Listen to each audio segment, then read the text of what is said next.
tomto návode vytvoríš dokument ponuky s položkami, službami a kalkuláciou priamo z projektu.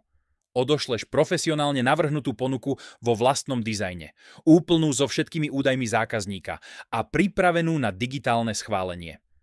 Najrýchlejší spôsob je vytvoriť ponuku priamo z projektu. Na to si otvor svoj projekt zo zoznamu. Posuň sa nadol až na koniec prehľadu služieb. Tam vyber možnosť vytvoriť ponuku.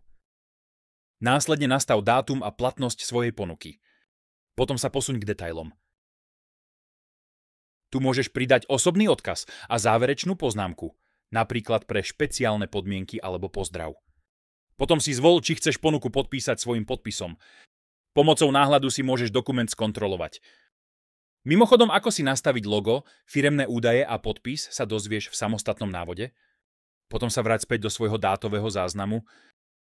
Ponuku si môžeš jednoducho uložiť a pokračovať neskôr, alebo zvoliť obálku a odoslať ponuku priamo zákazníkovi. Zákazník dostane e-mail s ponukou v prílohe a odkazom na touchpoint, kde môže ponuku digitálne potvrdiť. Gratulujeme, odoslal si svoju prvú ponuku.